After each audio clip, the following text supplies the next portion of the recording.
সুদখোর বাটপার গেছে। এখন যে আরেকজন আসছে সে খাম্বা আর গ্রেনেড হামলাকারী। তাদের তো একটাই চেষ্টা কিভাবে আমাদের মারবে। তারপর আমি বাংলাদেশে যাবো, কারণ মানুষের এত কষ্ট সহ্য হয় না।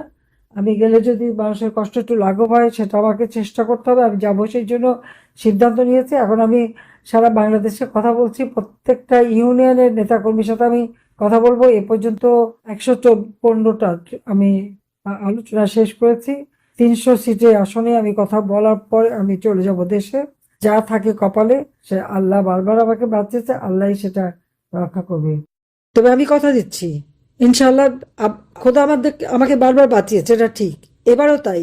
30 থেকে 40 মিনিটের জন্য আমরা জীবনে বেঁচে গিয়েছিলাম, যে আমি জানতাম না যে আমাকে দেশ ছেড়ে আসতে হবে, কারণ আমি কখনো দেশ ছেড়ে আসতে চাইনি। যেখানে আমাকে বাধা দেওয়া সত্ত্বেও, মৃত্যু নিশ্চিত জেনেও আমি দেশে ফিরেছিলাম, সেই 81 সালে, আবার 2007 সালে। আমি এবারে কখনো চিন্তা করতে পারিনি যে আমাকে দেশ ছেড়ে আসতে হবে, কিন্তু যেভাবে হোক চলে এসেছি।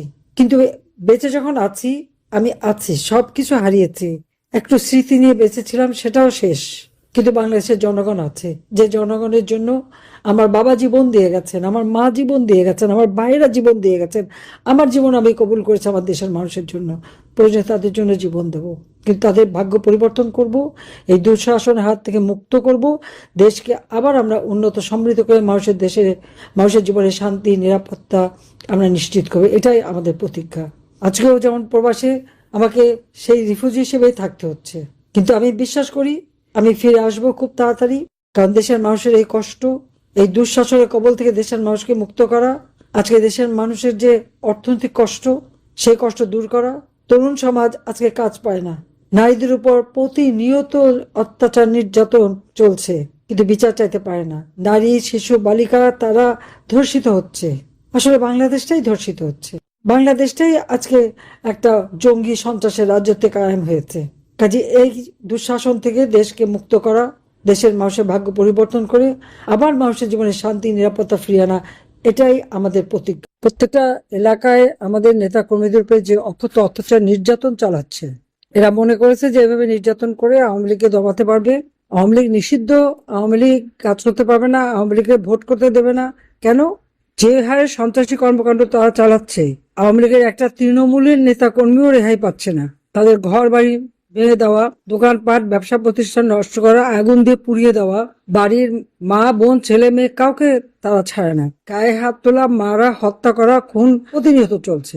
এই জুলুম অত্যাচার করে তারা মনে করছে যে টিকে যাবে। আন্দোলনের নামে যে সমস্ত হত্যা, খুন, অগ্নিসত্তার ধ্বংসযজ্ঞ চলছিল, এটা বিএনপির ওরাই করেছে, কিন্তু ওরা নিজেদের নামটা বলেনি। কাজে নাম লুকিয়ে এই সমস্ত অপকর্মের সাথে তারা জড়িত। একে একে তাদের সববার চেহারাটা বের হয়ে যাচ্ছে। আজকে একটা কথা আমি বলবো, যে আমাদের সকলকে ঐক্যবদ্ধ হতে হবে। যারা মাঠে ঘাটে কাজ করছে তাদের সবাইকে নিয়ে ঐক্যবদ্ধ হতে হবে।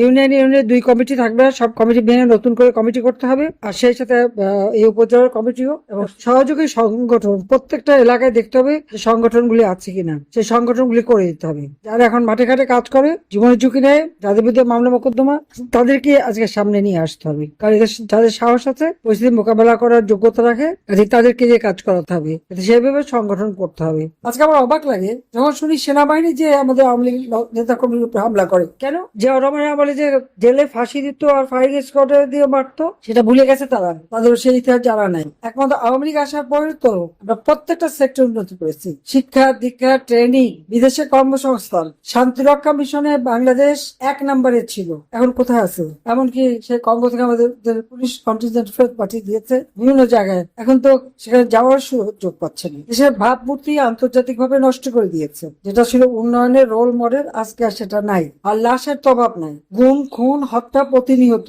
7-7টা ছেলেকে মেরে নদীতে ভাসিয়ে দিল, এবং প্রতিনিয়ত। সেদিন আমাদের যুবলীগের এক কর্মী, তাকে খুঁজে পাওয়া যাচ্ছিল না, 3 দিন পরে তার লাশ পাওয়া গেল। কিভাবে বিভৎস ভাবে তাকে হত্যা করেছে। এমন কোনো দিন নাই দেশে 10টা থেকে 15-20টা হত্যাকাণ্ড না ঘটছে, আর নারী ধর্ষণ শিশু ধর্ষণ না হচ্ছে, কোনো পত্রিকা লেখে না।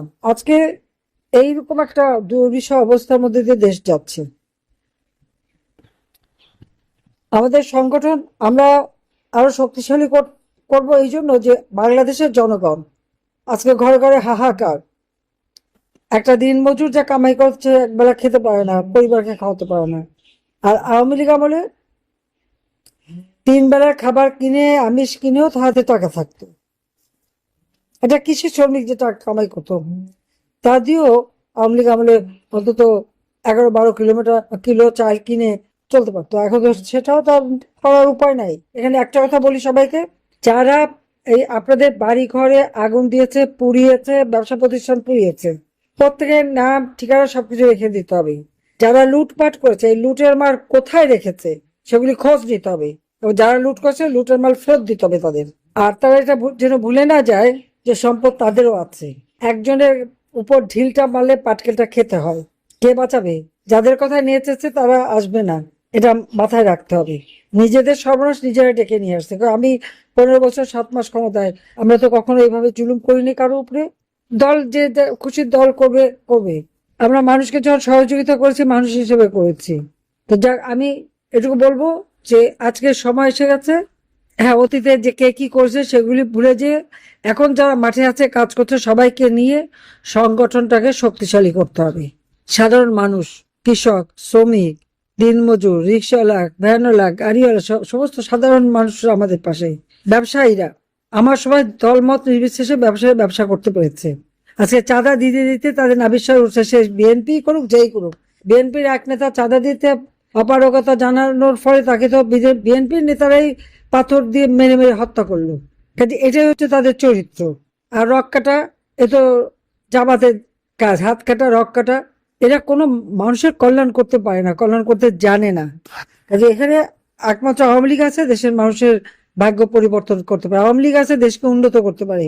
আওয়ামী লীগই এই দেশটাকে, জাতির পিতা বঙ্গবন্ধু শেখ মুজিব আওয়ামী লীগ সংগঠন নিয়ে দেশটাকে স্বাধীন করেছেন। আর আওয়ামী লীগ ক্ষমতা আসার পরে বাংলাদেশ জাতির পিতার আমলে স্বল্পোন্নত দেশ, এবং আওয়ামী লীগ ফের ক্ষমতা এসে আমরা উন্নয়নশীল দেশের মর্যাদা উন্নীত করেছিলাম। এই উন্নয়নশীল দেশের মর্যাদায় আমরা যে উন্নীত করলাম, আজকে সেটাও ধ্বংস করে দিল এই বাটপার, বিশ্ব বাটপার সুৎখর ইউনূস আর এই তারেক আর এই জামাত শিবির মিলে, যুদ্ধ অপরাধী তারা মিলে। এখন এদের হাত থেকে দেশকে রক্ষা করতে হবে, দেশের মানুষকে বাঁচাতে হবে। আর সেটা পারে একমাত্র আওয়ামী লীগ। ওরা আমাদের নিষিদ্ধ করে, ওরা আমাদের মামলা দেয়, ঠিক আছে, দিতে থাক। আমরা আমাদের সংগঠন নিয়ে মানুষের পাশে থাকবো। প্রত্যেকে মানুষের পাশে থাকতে হবে। তাদের জন্য কি কি কাজ করছি সেটা যেমন জানাতে হবে, আর যে অত্যাচারগুলি করছে এগুলি সমস্ত তালিকা করে করে সব মানুষকে জানাতে হবে যে এরা কিভাবে মানুষের উপর জুলুম করেছে, অত্যাচার করেছে, ঘর বাড়ি ধ্বংস করেছে, লুটপাট করেছে, আর চাঁদা নিয়েছে। চাঁদাবাজি এছাড়া আর কিছু যায় না। এবার সবাইকে সংগঠিত হওয়ার জন্য আমি ফিরে আসবো খুব তাড়াতাড়ি। কারণ দেশের মানুষের এই কষ্ট, এই দুঃশাসনের কবল থেকে দেশের মানুষকে মুক্ত করা, আজকে দেশের মানুষের যে অর্থনৈতিক কষ্ট, সেই কষ্ট দূর করা। তরুণ সমাজ আজকে কাজ পায় না, নারীদের উপর প্রতিনিয়ত অত্যাচার নির্যাতন চলছে, কিন্তু বিচার চাইতে পারে না। নারী, শিশু, বালিকা তারা ধর্ষিত হচ্ছে। আসলে বাংলাদেশটাই ধর্ষিত হচ্ছে। বাংলাদেশটাই আজকে একটা জঙ্গি সন্ত্রাসের রাজত্বে কায়েম হয়েছে। কাজে এই দুঃশাসন থেকে দেশকে মুক্ত করা, দেশের মানুষের ভাগ্য পরিবর্তন করে আবার মানুষের জীবনে শান্তি নিরাপত্তা ফিরিয়ে আনা, এটাই আমাদের প্রতিজ্ঞা। আজকে দিনে সেই প্রতিজ্ঞা করেই আমি বিদায় নিচ্ছি। ইনশাল্লাহ দেখা হবে বাংলার মাটিতে। জয় বাংলা, জয় বঙ্গবন্ধু, বাংলাদেশ চিরজীবী হোক। খোদা হাফেজ।